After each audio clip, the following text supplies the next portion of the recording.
Hello friends and subscribers, welcome to Tamil Bell YouTube channel. நீங்க நம்ம சேனலை subscribe பண்ணல அப்படின்னா மறக்காம சப்ஸ்கிரைப் பண்ணுங்க. பக்கத்துல உள்ள பெல் பட்டனை கிளிக் பண்ணுங்க. நாங்க போடக்கூடிய வீடியோக்கள் எல்லாமே உடனடியா பாருங்க. இன்னைக்கு நம்ம வீடியோல இந்தியா வந்து ஜிம்பாப்வேக்கு வந்து டூர் போயிருக்காங்க. ஸோ யங் டீம் சோமன்கள் தலைமையிலான ஒரு யங் டீமை வந்து இந்தியா வந்து அனுப்பியிருக்காங்க. ஸோ இந்தியாவுக்கும் ஜிம்பாப்வேக்கும் ஒரு 5 T20 மேட்ச் வந்து நடக்க போகுது. ஸோ அதோட ஃபர்ஸ்ட் மேட்சுக்கான ஒரு ஃபுல் பிரிவு தான் இந்த வீடியோவில் பார்க்க போறோம். ஸ்குவாட்ல வந்து பாத்தீங்கன்னா சஞ்சு சாம்சன், சிவம் தூபே, ஜெய்ஸ்வால் இவங்களெல்லாம் இன்க்ளூட் பண்ணியிருந்தாங்க. ஸோ அவங்களுக்கு வந்து முதல் 2 மேட்சுக்கு வந்து ஓய்வு கொடுத்துருக்காங்க. ஸோ அவங்க வந்து பிளே பண்ணலை. ஸோ அவங்க இந்தியாவில இருந்து இன்னும் போகவே இல்லை, போயிடுவாங்க. முதல் 2 மேட்சுக்கு அவங்களுக்கு பதிலாக ரீப்ளேஸ்மெண்டா வந்து பாத்தீங்கன்னா சாய் சுதர்சன், தென் ஜித்தேஷ் சர்மா, சம்திங் இன்னொரு ஹர்ஷித் ராணா நினைக்கிறேன் சம்திங், இந்த 3 பேரையும் வந்து இன்க்ளூட் பண்ணிருக்காங்க முதல் 2 மேட்சுக்கு மட்டும். ஸோ அந்த 3வது மேட்ச்ல இருந்து அந்த 3 பேரும் வந்து ஜாயின் பண்ணிக்குவாங்க. ஸோ இதுதான் வந்து இந்தியாவோட இப்போதைக்கு நியூஸஸ். ஸோ இதுல ஃபர்ஸ்ட் மேட்சுக்கான ஒரு ஃபுல் பிரிவு தான் பார்க்க வரோம். இந்த முதல் மேட்சுக்கான ஒரு ஃபுல் பிரிவு பார்க்கறதுக்கு முன்னாடி நீங்க இன்னும் நம்ம டெலிகிராம்ல ஜாயின் பண்ணலைன்னா மறக்காம ஜாயின் பண்ணிக்கோங்க. டிஸ்கிரிப்ஷன்ல லிங்க் இருக்கு. லாஸ்ட் ஆஃப் அன் ஹவர்ல ஸ்மால் லீக்ஸ்க்கான டீமும் மெகா கான்டெஸ்டுக்கான டெமோ டீம்ஸும் அதை கொடுத்துக்கிட்டு உங்களுக்கு ரொம்பவே யூஸ்ஃபுல்லா இருக்கும். ஸோ மறக்காம எல்லாரும் டெலிகிராம்ல வந்து ஜாயின் பண்ணிக்கோங்க. டிஸ்கிரிப்ஷன்ல லிங்க் இருக்கு. மேட்சை பொறுத்த வரைக்கும் ஜூலை 6 ஈவினிங் 4:30 இந்த மேட்ச் வந்து நடக்க போகுதுங்க. மேட்ச் எங்க நடக்குதுன்னு பாத்தீங்கன்னா ஹரேராவில் வந்து இந்த மேட்ச் நடக்குது. 4:30 இந்த மேட்ச் நடக்குது. ஈவினிங் தான் நடக்குது. ஸோ அப்போ பிரச்சனை இல்லை. மோஸ்ட்லி எல்லாம் 7 மணி அந்த மாதிரி நினைச்சிட்டு இருப்பீங்க. 4:30 நடக்குது. ஸோ அதை கொஞ்சம் மைண்ட்ல வச்சுக்கோங்க. ஹரேராவோட பிச் ரிப்போர்ட். ஹரரே ஸ்போர்ட்ஸ் கிளப்பை பொறுத்த வரைக்கும் இங்க நல்ல பேட்டிங்க்கு சப்போர்ட் பண்ணக்கூடிய ஒரு பிளாட் ட்ராக்கா தாங்க இருக்கும். இந்த இதை பொறுத்த வரைக்கும் போத் பேட்டர்ஸ் அண்ட் பவுலர்ஸ் 2 பேருமே இங்க சப்போர்ட் பண்ணும். நல்ல ஒரு ஹை ஸ்கோரிங் மேட்சா தான் இருந்துச்சு. கிட்டத்தட்ட வந்து ஒரு 165ல இருந்து ஒரு 175 ரன்ஸ் வரைக்குமே போவதற்கான வாய்ப்புள்ள ஒரு வேணு தான் இந்த வேணு. இதுக்கு முன்னாடி நடந்த மேட்சஸ்ல அப்படிதான் நடந்துட்டு இருந்திருக்கு. இங்க நல்ல ஒரு ஹை ஸ்கோரிங் வேணுவா தான் இருக்கு. நல்ல பேட்ஸ்மேன்ஸ் வந்து நல்லா சப்போர்ட் பண்ணுவாங்க. அது இல்லாம 2 டீமுமே ஈக்குவல் ஃபைட்டா தாங்க இருப்பாங்க. ஒரு அப்பர் ஹேண்டுங்கிற மாதிரிலாம் சொல்ல முடியும். ஏன்னா இந்தியா அவங்களோட செகண்டரி டீமை தான் அனுப்பியிருக்காங்க, பிரைமரி டீமை அனுப்பல. ஸோ சோமன்கள் தலைமையிலான ஒரு யங் பிளேயர்ஸை தான் அனுப்பியிருக்காங்க. ஸோ ஜிம்பாப்வே டீம் வந்து ஒரு குவாலிட்டியான டீம். ஸோ T20 வேர்ல்டு கப்ல வந்து பாத்தீங்கன்னா இதுக்கு முன்னாடி நடந்த வேர்ல்டு கப்ல பாகிஸ்தானுக்கு வந்து ஷாக் கொடுத்தாங்க. அது இல்லாமல் குவாலிட்டியான பிளேயர்ஸ் தான் அதுல இருக்காங்க. ஸோ அதை பத்தி டெப்தா பார்ப்போம். ஸோ 2 டீமுக்குமே ஈக்குவல் ஃபைட்டா தான் இருக்கும். ஒரு ஒன் சைட் டீம்ஸ் எல்லாம் போடுறதுக்கான வாய்ப்புகள் கம்மி தான். ஆனா இந்தியன் பிளேயர்ஸ் ஸ்பின்னர்ஸை ஓரளவு நல்லா ஆடிடுவாங்க. ஜிம்பாப்வே பிளேயர்ஸ் ஸ்பின்னர்ஸ்ல கொஞ்சம் வீக்கா இருக்காங்க. ஸோ அதை பத்தி டெப்தா நான் உங்களுக்கு சொல்றேன். இங்கே செகண்ட் இன்னிங்ஸ்ல கண்டிப்பா ஸ்பின்னர்ஸ்க்கு சப்போர்ட் பண்ணும். என்னைய பொறுத்த வரைக்கும் போத் இன்னிங்ஸுமே செகண்ட் இன்னிங்ஸ் தான் ஜிம்பாப்வேக்கு பொறுத்த வரைக்கும். ஏன்னா குவாலிட்டியான ஸ்பின்னர்ஸ் இந்தியன் டீம்ல இருக்காங்க. ஸோ அதை பத்தி நம்ம டீட்டெயில்டா பார்ப்போம். வெனு ரெக்கார்டை பொறுத்த வரைக்கும் 40 மேட்ச் வந்து இங்க நடந்திருக்கு. ஸோ அதில் 22 மேட்ச் வந்து பேட்டிங் ஃபர்ஸ்ட் பண்ண டீமும் 18 மேட்ச் வந்து பாத்தீங்கன்னா பேட்டிங் செகண்ட் பண்ண டீமும் வந்து வின் பண்ணிருக்காங்க. ஆவரேஜான ஸ்கோரிங் 156 தான். ஸோ கிட்டத்தட்ட நான் சொன்ன மாதிரி தான் ஒரு 160ல இருந்து ஒரு 170 ரன்ஸ் வரைக்கும் வருவதற்கான சான்சஸ் இருக்கு இந்த மேட்சை பொறுத்த வரைக்கும். ஹையஸ்ட் ஸ்கோர் பாத்தீங்கன்னா 229 ரன் அடிச்சிருக்காங்க. ஆஸ்திரேலியா 99 ரன்னுக்கே சுருண்டிருக்காங்க. ஜிம்பாப்வே லோயஸ்ட் ஸ்கோரா அதான் பதிவாயிருக்கு. ஹெட்வெட்டை பொறுத்த வரைக்கும் ஒரு 8 மேட்ச் பிளே பண்ணிருக்காங்க. அதுல 6 மேட்ச் வந்து இந்தியாவும் 2 மேட்ச் வந்து ஜிம்பாப்வேவும் வின் பண்ணிருக்காங்க. ஸோ T20 ஆரம்பிச்சதுக்கு அப்புறம் ஒரு 2 மேட்ச் வந்து இந்தியா வந்து ஜிம்பாப்வே கிட்ட தோத்துருக்காங்க. ஸோ கிட்டத்தட்ட ஒரு அதான் இது வந்து ஒரு செகண்டரி டீம் தான் ஒரு இந்தியன் டீமை பொறுத்த வரைக்கும். ஸோ ஈக்குவல் ஃபைட்டா தாங்க இருக்கும் ஹெட்வெட்டை பொறுத்த வரைக்கும். 2 டீமோட ஒரு பாசிபிளான பிளேயிங் லெவன் அப்படின்னு சொல்லி பார்த்தோம் அப்படின்னா சுமன் கில் அண்ட் ருத்ராஜ் கைக்வாட் 2 பேர் வந்து இன்னிங்ஸ் ஓபன் பண்ண போறாங்க. தென் அடுத்ததா அபிஷேக் சர்மா, ரியான் பராக், ரின்கு சிங், துருவ் ஜூரல் அவர் தான் வந்து விக்கெட் கீப்பர் வந்து பண்ண போறாரு. தென் அடுத்ததா வாஷிங்டன் சுந்தர், ரவி பிஸ்னாய், ஆவேஸ் கான், கலீல் அகமது, தென் முகேஷ் குமார். ஸோ இது வந்து இந்தியாவோட ஒரு பாசிபிளான பிளேயிங் லெவன். தென் அடுத்ததான் வந்து பார்த்தோம் அப்படின்னா ஜிம்பாப்வே பொறுத்த வரைக்கும் டீம் மர்மனி, இன்னசென்ட் கையா 2 பேர் வந்து இன்னிங்ஸ் ஓபன் பண்ண போறாங்க. தென் அடுத்ததா விஸ்லின் மாத்வேர், சிக்கந்தர் ராசா, பெனட் பிரெயின், கிளைவ் மேதனி. ஸோ இவர் தான் வந்து விக்கெட் கீப்பர் பண்ண போறாரு. தென் அடுத்ததான் வந்து பாத்தீங்கன்னா லுக் ஜாங்வே, ஃபராஸ் அக்ரம், அடுத்ததா ரிச்சர்ட் நகர்வா, மஸ்கடசா, தென் அடுத்ததா முசர்பானி. ஸோ இது வந்து ஜிம்பாப்வேவோட ஒரு பாசிபிளான பிளேயிங் லெவன். இப்போ கிராண்ட் லீக்ஸ்க்கு நம்ம எந்த மாதிரி எக்ஸ்ட்ரா பிளேயர்ஸை சூஸ் பண்ணலாம், யார் எந்த மாதிரி பெர்ஃபார்மன்ஸ் பண்ண வாய்ப்பு இருக்கும். ஸோ இதுல வந்து டபுள் ஆப்ஷன்ஸ்ல இருக்கவங்கலாம் யாருக்கு எக்ஸ்ட்ரா அட்வான்டேஜஸ் இருக்கு, போல் பண்ண வாய்ப்பு உள்ளவங்க யாரு, டெத் ஓவர்ஸ்ல போல் பண்றவங்க யாரு, இப்படிங்கிறது எல்லாத்தையுமே நம்ம டெப்தா பார்ப்போம். ரீசன்ட் ஃபார்ம் வைஸ் யாருக்கு இருக்கு. இந்த வெனுல ஜிம்பாப்வே நிறைய மேட்ச் ஆடி இருக்காங்க. ஸோ இந்த வெனுல அவங்களோட பெர்ஃபார்மன்ஸ் இப்படி எல்லாமே நம்ம டெப்தா பார்த்துருவோம். இப்படி டெப்தா பார்க்கறதுக்கு முன்னாடி நீங்க இன்னும் லீக் 11 ஆப்ல ஜாயின் பண்ணலைன்னா மறக்காம ஜாயின் பண்ணிக்கோங்க. ஸோ இதுல உள்ள ஆப்ஷன் பார்த்தீங்கன்னா ஜிஎஸ்டியும் கிடையாது, டிடிஎஸும் கிடையாது. இந்த ஆப்பை பொறுத்த வரைக்கும் ரெண்டுமே ஃப்ரீ தான். ஸோ ஜிஎஸ்டி வந்து பார்த்தீங்கன்னா நீங்க பண்ணக்கூடிய டெபாசிட் மணிக்கு ஜிஎஸ்டி சார்ஜஸ் பிடிப்பதில்லை. நீங்க வின் பண்ணி வித்ட்ராவல் எடுக்கக்கூடிய அந்த மணிக்கு டிடிஎஸ் சார்ஜஸும் அவங்க பிடிப்பதில்லை. டெய்லியுமே ஃப்ரீ கியூவேஸ் நிறைய இருக்கு. 100% ரியல் யூசர்ஸ், இன்ஸ்டன்ட் வித்ட்ராவல் அவைலபிளான ஒரு ஆப். 24/7 கஸ்டமர் சப்போர்ட்ஸ் இருக்கு. மல்டிபிள் கேமிங் மோடும் இருக்கு. So first innings, second innings, so இந்த மாதிரி ஆப்ஷன்ஸ் இருக்கு. ஸோ நிறைய ஆப்ஷன்ஸ் வந்து லிங்க் ஆப்ஷன்ஸ்ல இருக்கு.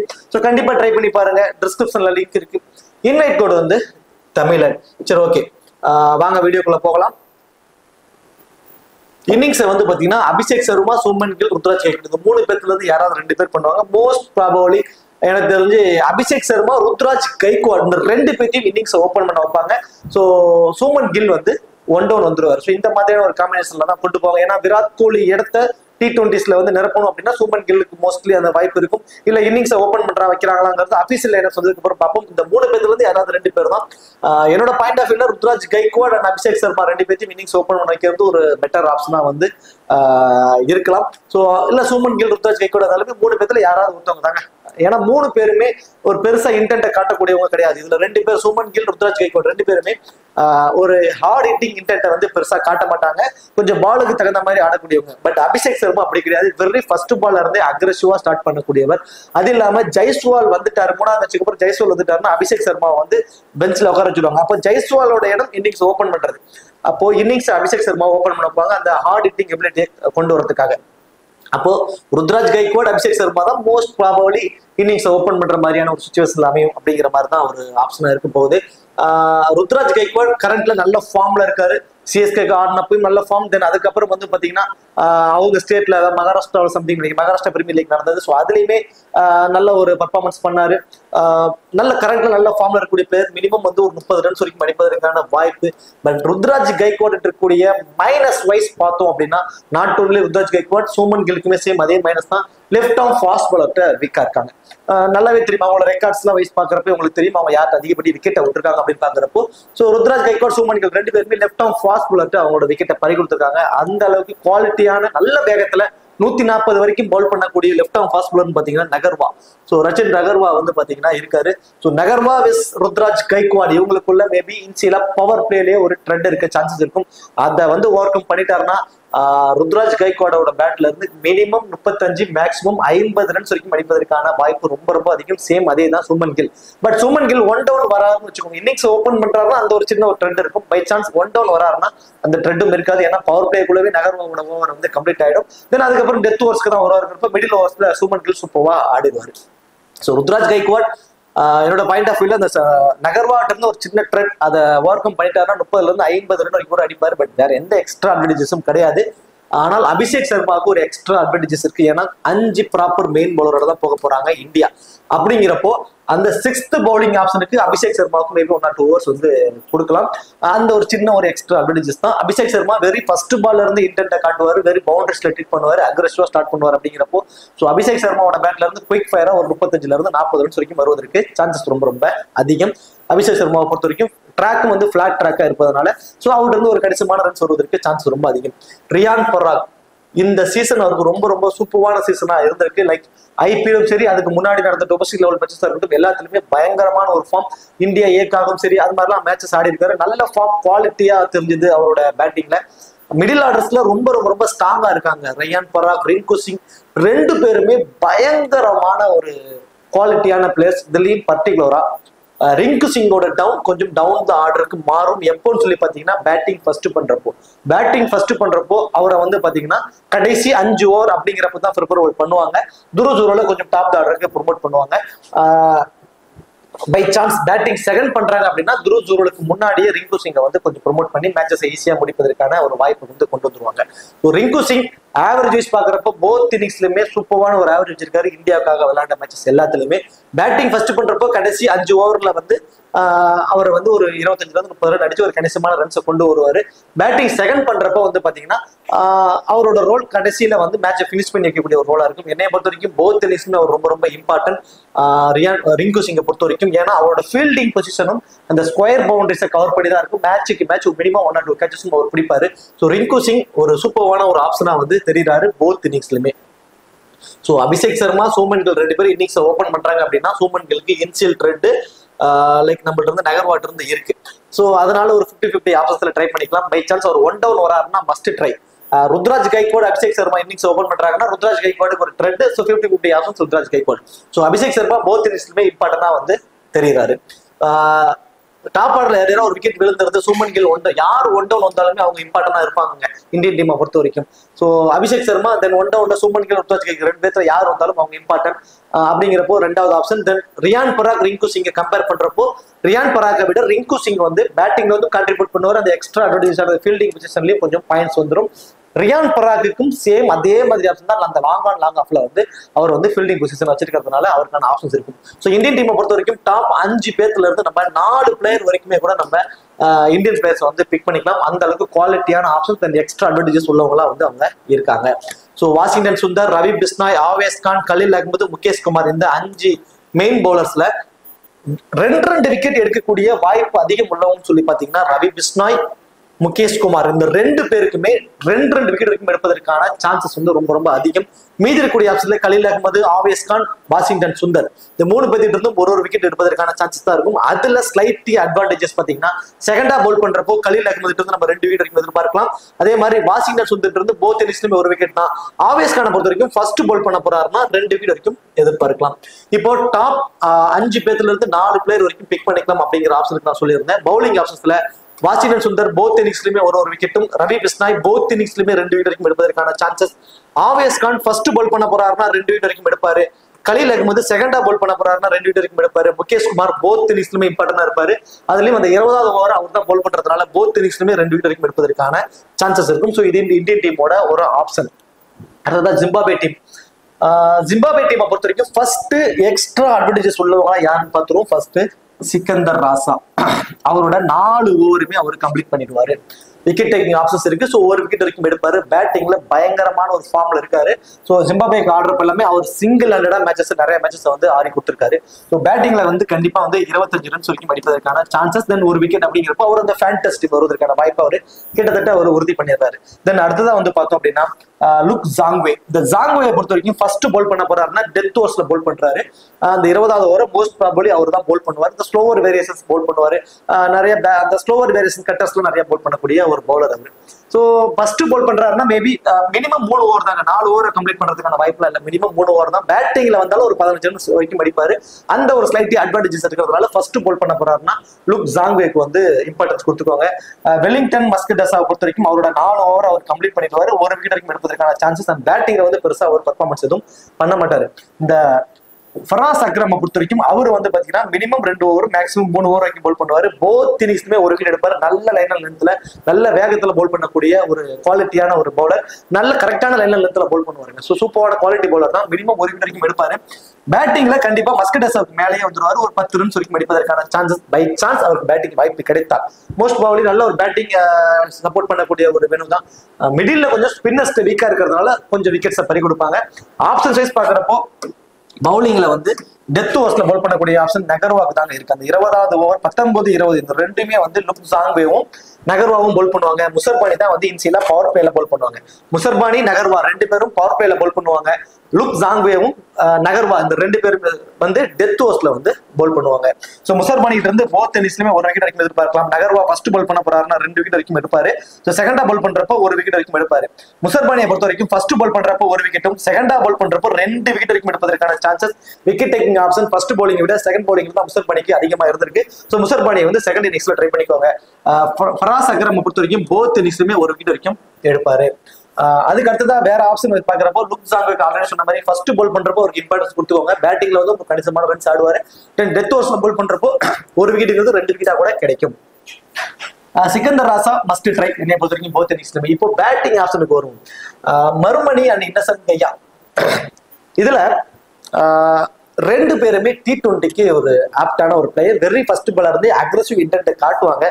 அவங்களுக்கு இருக்கக்கூடிய மைனஸ் வைஸ் பாக்குறப்போ அந்த ஒரு அண்டர் டாக் டீம் கேட்டகரி கூடயே நிறைய மேட்சஸ் ஆடிருக்காங்க. ஒரு குவாலிட்டியான டீம்ஸ்க்கு அகேன்ஸ்ட் அவங்க வந்து பெருசா பர்ஃபார்மன்ஸ் பண்ணதில்லை, தென் பெருசா மேட்சஸ் ஆடுறதும் இல்லை. ஸோ அவங்களோட அந்த இன்ஸ்விங் டெலிவரி, அவுட்ஸ்விங் டெலிவரி, இந்த மாதிரியான டெலிவரிஸ்லாம், ஏன்னா அவங்க அதிகபட்சம் விளையாட்டு இருக்கக்கூடிய ஒரு ஃபாஸ்ட் போலிங் ஆப்ஷன்ஸே வந்து பாத்தீங்கன்னா ஒரு 130 145 அந்த 130 அந்த மாதிரியான ஒரு அதிகபட்ச ஸ்பீடு அவ்வளவுதான் இருக்கும். ஒரு under talk team category against அவ்வளவுதான் இருக்கும்.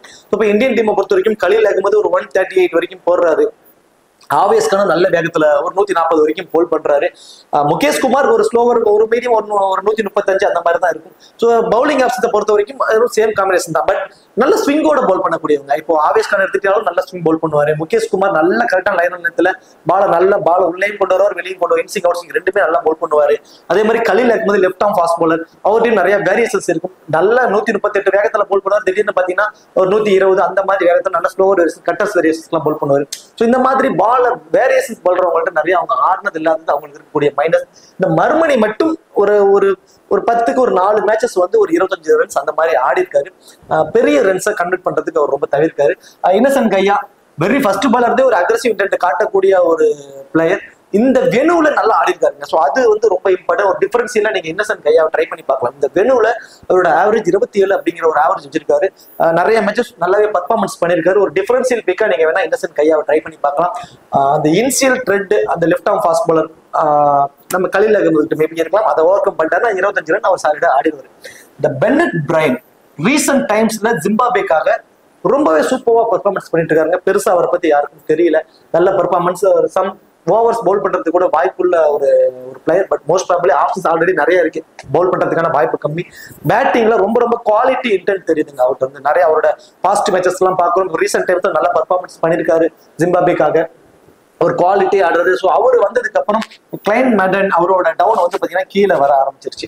ஸோ கெயில் மெடனை பொறுத்த வரைக்கும் கொஞ்சம் டாப் ஆர்டர்லயே அவரோட ஆப்ஷன்ஸ் இருந்துச்சு. ஆஃப்டர் லைன் அப்ஸ்க்கு அப்புறம் கொஞ்சம் டாப் ஆர்டர்ல வராரு அப்படின்னா அவர் மஸ்ட் ட்ரை பண்ணி பார்க்கலாம். ஏன்னா துருவ் டவுன் ரொம்ப கீழே வருது. ஸோ அப்படிங்கிறப்போ கெயில் மெடனே கொஞ்சம் டாப் ஆர்டர்ல வராரு அப்படின்னா விக்கெட் கீப்பரும் பண்றாரு. ஃபர்ஸ்ட் பவுல் பண்ண போறாங்க ஜிம்பாபே அப்படின்னா மஸ்ட் ட்ரைக்கு நம்ம மெடனை ட்ரை பண்ணி பார்க்கலாம். லோ பர்சன்டேஜ் தான் இருக்காரு. ஸோ மெடனை பொறுத்த வரைக்கும் ஒரு லோ பர்சன்டேஜ் துருவ் கம்பேர் பண்றப்போ அவர் ரொம்பவே கம்மியா இருக்காரு. விக்கெட் கீப்பர் பண்றாரு. ஸோ அப்படிங்கிறப்போ அவர் வந்து ரொம்பவே இம்பார்ட்டன்ஸா இருக்கும். இதுக்கு முன்னாடி கொஞ்சம் டாப் ஆர்டர்ல 1 டவுன் 2 டவுன்லயே வந்தாரு. இப்போ அந்த பென்னட், தென் வெஸ்லி மாத்வேர் அவர்லாம் வந்து ரீசெண்ட் மேட்சஸ்ல கொஞ்சம் பேர் பண்ணாம இருந்தாரு. அவங்க எல்லாம் உள்ள வந்தோம்னா அவரோட டவுன் கொஞ்சம் கீழே வந்திருக்கு. பை சான்ஸ் ஆஃப்டர் லைன் அப்ஸ்க்கு அப்புறம் அவரோட லைன் அப் வந்து கொஞ்சம் பேட்டிங் ஆட கொஞ்சம் டாப் ஆர்டர்ல வருது, 1 டவுன் 2 டவுன்ல வராருன்னா மஸ்ட் ட்ரையா அவரை ட்ரை பண்ணிக்குவாங்க. அதுலயும் ஃபர்ஸ்ட் பவுலிங் ஜிம்பாபே அப்படின்னா மஸ்ட் ட்ரை மெடனை வந்து ட்ரை பண்ணி பார்த்துக்கிறது ஒரு டிஃபரன்ஷியல் பிக்காவும் இருக்கும். ஸோ வெஸ்லி மாத்வேரை பொறுத்த வரைக்கும் இதுக்கு முன்னாடி மேட்சஸ்ல பவுல் பண்ணிட்டு இருந்தாரு. ஒரு ஆஃப் பிரேக் பவுல் மாதிரி, ஸ்பின் பவுல் மாதிரி பண்ணுவாரு. திடீர்னு ஒரு மீடியம் பேஸ் பவுல் மாதிரி வந்து பவுல் பண்ணுவாரு. ஸோ இந்த மாதிரி ஆப்ஷன்ஸ் அவருக்கு இருந்தது. ஆனா பேட்டிங்ல சூப்பராக ஆடுவாருங்க. அந்த அக்ரெசிவ் இன்டென்ட்லாம் பெருசா காட்ட மாட்டாரு. பாலை ரொட்டேட் பண்ணி ஆடுவாரு. மிகப்பெரிய மைனஸ் ஸ்பின்னர், அது ஒன்னு மைனஸ். பட் குவாலிட்டி டீமுக்கு அகேன்ஸ்டா அவர் நல்லா பர்ஃபார்மன்ஸ் பண்ணிருக்காரு. இதெல்லாம் அவரோட ரீசன்ட் இதுக்கு முன்னாடி பாஸ்ட் ரெக்கார்ட்ஸ். பட் ஸ்பின்னர்ட்ட ஒரு வீக். இவர் வரக்கூடிய டவுனோ செகண்ட் டவுன் அப்படிங்கிறப்போ அவர் வர்றதுக்குள்ள கண்டிப்பா வந்து ரவி பிஸ்னாயை இன்ட்ரோடியூஸ் பண்ணிடுவாங்க.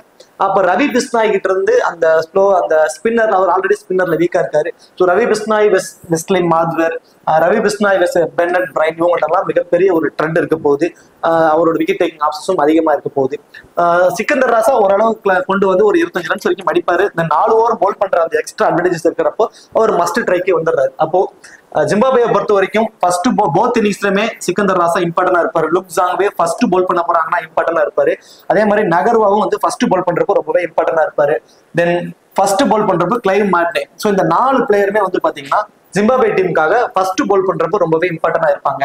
அதுவே வந்து ஃபர்ஸ்ட் வந்து பேட் பண்ண போறாங்க அப்படின்னா இன்னசென்ட் கையாவுக்கு ஒரு டிஃபரன்ஷியல் பிக்கா ட்ரை பண்ணுங்க. தென் அடுத்ததான் வந்து பாத்தீங்கன்னா பென்னட் பிரைன், அவருக்கு வந்து ஒரு டிஃபரன்ஷியலா ட்ரை பண்ணி பார்க்கலாம். சிக்கந்தர் ராசா போத் இன்னிங்ஸ்மே இம்பார்ட்டன்ட் இருப்போ அவருக்கு இம்பார்ட்டன்ட் கொடுத்துக்கலாம். தென் பிஸ்லே முசர்பானி, ஸோ அவரு பவுல் வந்து செகண்டா பவுல் பண்றப்போ ஒரு விக்கெட் டேக்கிங் ஆப்ஷன்ஸ் இருக்கு. ஸோ இந்த 4 பேருக்குமே நீங்க வந்து இம்பார்ட்டன்ஸ் கொடுத்துக்கலாம் பேட்டிங் ஃபர்ஸ்ட் பண்றப்போ ஜிம்பாபே டீமுக்காக. கிளைவ் மேடனை பொறுத்த வரைக்கும் ஆல்ரெடி சொன்ன மாதிரி தான், பேட்டிங் செகண்ட் பண்ண போறாங்கன்னா அவருக்கு நீங்க இம்பார்ட்டன்ஸ் கொடுத்துக்கோங்க. அதுவும் டாப் ஆர்டர்லாம் ப்ரொமோட் இல்ல டாப் ஆர்டர்ல தான் அவரோட பேட்டிங் ஆப்ஷன்ஸ் இருக்குன்னா மஸ்ட் ட்ரை ஆப்ஷன் கூட நீங்க ட்ரை பண்ணி பாத்துக்கலாம். இப்போ ஒரு 12ல இருந்து ஒரு 13 பிளேயர் பார்ப்போமே. ஒரு 12-13 பேர் வந்து ஒரு ஃபேண்டஸி டீம்ல வர வாய்ப்பு அதிகம் உள்ளவங்களா பார்த்தோம் அப்படின்னா அபிஷேக் சர்மா 1, தென் சோமன் கில் 2, ருத்ராஜ் கைக்வாட் 3, ரியான் பராக் 4, ரிங்கு சிங் 5, ரவி பிஸ்னாய் 6, முகேஷ் குமார் 7, தென் ஆவேஸ் கான் 8, இந்த 8 பிளேயரும் இந்தியன் டீம்ல இருந்தோம். தென் சிக்கந்தர் ராசா 9வது ஆப்ஷன், தென் லுக் ஜாங்வே 10வது ஆப்ஷன், நகர்வா 11வது ஆப்ஷன், தென் கிளைன் மார்டினே 12வது ஆப்ஷன், முசர்பானி 13வது ஆப்ஷன். இந்த 13 பேர்ல இருந்து 8 அல்லது 9 பிளேயர் ஃபேண்டசி டீம்ல வந்துட்டா கூட மோஸ்ட் ப்ராபபிலி நீங்க உங்களோட போட்ட அமௌண்ட் லாஸ் பண்ண மாட்டீங்க. டபுளா உங்களுக்கு வருவதற்கான சான்சஸ் தாங்க இருக்கும். இதுல இருந்து மல்டிபிள் கிராண்டிக்ஸ்க்கு மாத்தி பிளேயர்ஸை சூஸ் பண்ணிக்கோங்க. இப்போ கேப்டன் வைஸ் கேப்டன் ஆப்ஷனுக்கு எலிஜிபிள் பர்சன் எல்லாருமே சூமன் கில்லுக்கு போயிருப்பாங்க. தென் அடுத்ததான் வந்து பாத்தீங்கன்னா சிக்கந்தர் ராசா. ஸோ இவங்க 2 பேருக்கு தாங்க கேப்டன் வைஸ் கேப்டன் ஆப்ஷனா மோஸ்ட் ஆஃபீஸர்ஸ் ட்ரை பண்ணியிருப்பாங்க. அது ஒரு ஸ்மால் லீக்ஸ்க்கான ஒரு ஆப்ஷனா இருக்கும். என்னைய பொறுத்த வரைக்கும் கிராண்டிக்ஸை பொறுத்த வரைக்கும் ரவி பிஸ்னாய்க்கு கண்டிப்பா கேப்டன் வைஸ் கேப்டன் ஆப்ஷனா ட்ரை பண்ணி பாருங்க. லெக் ஸ்பின்னர்ல கொஞ்சம் வீக்கா இருக்காங்க, கண்டிப்பா விக்கெட் டேக்கிங் ஆப்ஷன் அவருக்கு இருக்கும். டெத் ஓவர்ஸ்ல பால் பண்ணக்கூடிய முகேஷ் குமாருக்கு கண்டிப்பா ஒரு கேப்டன் வைஸ் கேப்டன் ஆப்ஷனா ட்ரை பண்ணி பாருங்க. தென் ஃபர்ஸ்ட் பால் பண்ண போறாங்க அப்படின்னா லுக் ஜாங்வேக்கு வந்து ஒரு வைஸ் கேப்டன் ஆப்ஷனா ட்ரை பண்ணி பாருங்க. மேபி ஒரு 2 விக்கெட் எடுத்து பேட்டிங்ல வந்து ஒரு 15 ரன் அடிச்சாருனா கூட ஒரு வைஸ் கேப்டனுக்கு ஒரு எலிஜிபிளா இருப்பாரு. தென் அடுத்ததான் வந்து பார்த்தோம் அப்படின்னா அபிஷேக் சர்மாவுக்கு ஒரு கேப்டன் வைஸ் கேப்டன் ஆப்ஷனா ட்ரை பண்ணி பாருங்க. நல்ல இன்டென்ட் காட்டுறாரு. இப்போ ஐபிஎல்ல கூட நல்ல ஃபார்ம்ல தான் இருந்தாரு. நல்ல ஒரு ஸ்கோரிங் அடிப்பு, ஒரு பவர் பிளேவை யூஸ் பண்ணி ஒரு குயிக் ஃபயரா ஒரு 40 ரன்ஸ் வரைக்கும் அடித்தாருனா கூட பை சான்ஸ் வாஷிங்டன் சுந்தரோட ஓவர்ஸ் வந்து 1 or 2 ஓவர்ஸ் அவருக்கு போச்சுன்னா கூட மேபி ஒரு அன்எக்ஸ்பெக்டடான விக்கெட் கூட கிடைக்கலாம். ஃபீல்டிங் பொசிஷன் உங்க ஸ்கொயர் பவுண்டரிஸை கவர் பண்ணி இருக்கும், 1 or 2 கேச்சஸ் பிடிக்கலாம். ஒரு ரிஸ்கா ஒரு அபிஷேக் சர்மாவுக்கு ஒரு கேப்டன் வைஸ் கேப்டன் ஆப்ஷனா ட்ரை பண்ணி பாருங்க. தென் சரி, ஓகே, இவங்க எல்லாருமே கேப்டன் வைஸ் கேப்டன் ஆப்ஷனுக்கு எலிஜிபிள் பர்சன்ஸா வந்து இருப்பாங்க உங்களோட கிராண்ட் லீக்ஸ்க்கு. ஸோ ஸ்மால் லீக்ஸை பொறுத்த வரைக்கும் எல்லாருமே சிக்கந்தர் ராசா, தென் சூமன் கில், தென் ரவி பிஸ்னா, இந்த 3 பேருக்கு தாங்க மோஸ்ட்லி கேப்டன் வைஸ் கேப்டன் ஆப்ஷனா வந்து கொண்டு வந்திருப்பாங்க ஸ்மால் லீக்ஸை பொறுத்த வரைக்கும். சரி, ஓகே, இப்போ இந்த வீடியோ உங்களுக்கு பிடிச்சிருச்சு அப்படின்னா மறக்காம வீடியோக்கு லைக் பண்ணி வீடியோ கொஞ்சம் சப்போர்ட் பண்ணுங்க. இந்த வீடியோ பத்திய கருத்துக்களை மறக்காம கமெண்ட் செக்ஷன்ல சொல்லிடுங்க. ஒரே ஒரு லைக் மட்டும் கொடுத்து இந்த வீடியோ கொஞ்சம் சப்போர்ட் பண்ணுங்க. நீங்க கொடுக்கக்கூடிய லைக் அடுத்தடுத்து உங்களுக்கு இந்த வீடியோ கொண்டு போய் சேர்த்துரும். தேங்க்யூ.